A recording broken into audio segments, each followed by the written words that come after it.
Bismillahirrahmanirrahim. Assalamualaikum warahmatullahi wabarakatuh. Baiklah, pada kesempatan kali ini, sebelumnya perkenalkan nama saya Sukma Senya Ramadhani dengan NPM 21082600230. Baiklah, pada kesempatan kali ini saya akan menjelaskan mengenai main mapping saya pada blok hemato, yaitu yang bertemakan ITP atau Immunothrombositopenia purpura. Nah, baiklah, di sini kita akan masuk mengenai definisi atau apa sih yang dimaksud dengan ITP ini atau Immunothrombositopenia purpura ini. Nah, jadi untuk ITP ini merupakan sebuah penyakit ini digolongkan penyakit autoimun yang ditandai dengan trombositopenia yang menetap dan angka trombosit darah tepinya itu di angka kecil dari 150.000 ml per dl dan atau di bawah 150.000. Nah, untuk akibat autoantibody yang mengikat antigen trombosit menyebabkan distribusi. Nah, adapun beberapa jenis ataupun etiologi jenis dan penyebabnya dan etiologi dan faktor resiko dari ITP atau Immunothrombositopenia ini. Nah, yang pertama yaitu ada jenisnya itu primer. Nah, untuk etiologinya itu disebabkan oleh idiopatik dia. Nah, sedangkan jika yang sekunder ini dia etiologinya itu bisa infeksi seperti virus hepatitis C atau HCV, human immunotrophy T, virus HIV, bisa E. coli Bacterium pylori, autoimun, dan juga bisa karena obat-obatan. Nah, adapun beberapa jenis ITP berdasarkan waktu bisa dibedakan menjadi 3 berdasarkan waktu atau onsetnya. Nah, yang pertama yaitu ada akut, ini dia di waktu 3 bulan. Nah, kalau selanjutnya itu ada persisten ini di 3 bulan hingga 12 bulan.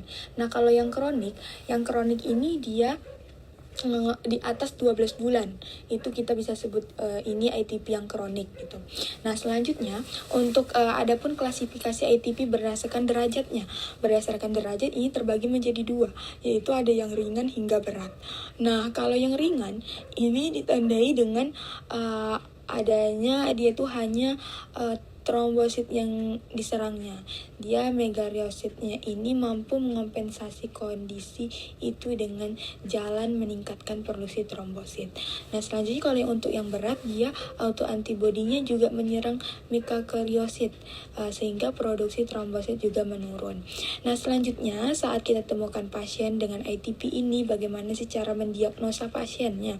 Itu yang pertama, kita perlu melakukan anamnesis terlebih dahulu. Kita tanyakan keluhan pasien datang dengan keluhan apa, ini kita faktor risikonya karena apa, nanti gejala klinis yang muncul apa, misalnya ruam-ruam merah, purpura gitu.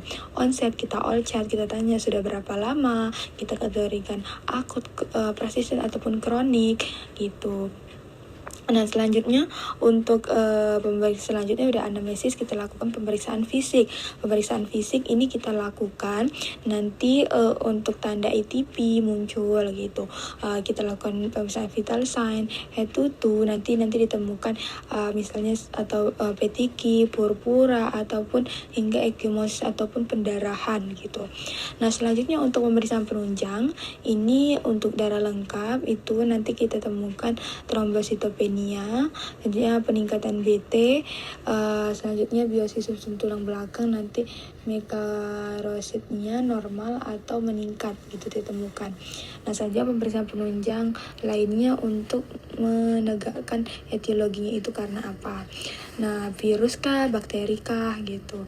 Nah, selanjutnya untuk ITP ini setelah kita anamnesis, pemeriksaan fisik dan pemeriksaan penunjang, ini nanti kita bisa lakukan pemberian terapi. Ini terapinya kita bisa pemberian steroid berupa prednisolon itu dengan dosis 1-2 mg per kgbb per hari.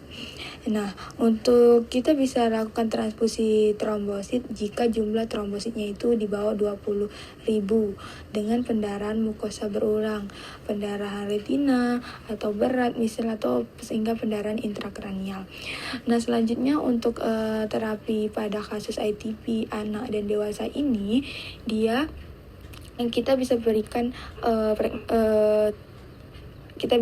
steroid lainnya selain prednisolon. Ini ada beberapa jenis jenis steroid lainnya. Dan juga kalau untuk komplikasi dari imunotrombositopenia ini, dia itu yang paling parahnya itu hingga pendarahan. Nah, terutama jika tapi langka dia untuk berupa pendarahan ke otak yang dapat berakibat fatal. Nah, untuk prognosisnya bagaimana sih? Jadi untuk prognosis dari ITP ini, yaitu kalau yang akut dia masih baik untuk prognosisnya karena sebagian besar pasien bisa sembuh spontan. Nah, kalau yang pasien dengan ITP kronik, dia hampir selalu memerlukan pengobatan dan sering terjadi kekambuhan. Dan jika respon lengkap terhadap steroid ini, line pertama dia dapat terjadi pada sekitar 20% pasien dan sekitar 60% mengalami respon parsial. Dan vincristine digunakan pada pasien dewasa yang tidak berespon terhadap splektomi gitu. Kita bisa berikan tersebut. Nah, baiklah, ini beberapa paparan materi dari mind mapping saya pada kali ini yang bertemakan ITP atau imunotrombositopenia purpura. Di sini ada beberapa referensi yang saya gunakan untuk menyusun menyusun mind mapping saya pada kali ini. Baiklah, saya akhiri sekian presentasi dari saya. Mohon maaf jika ada kata-kata yang salah. Saya akhiri dengan wassalamualaikum warahmatullahi wabarakatuh.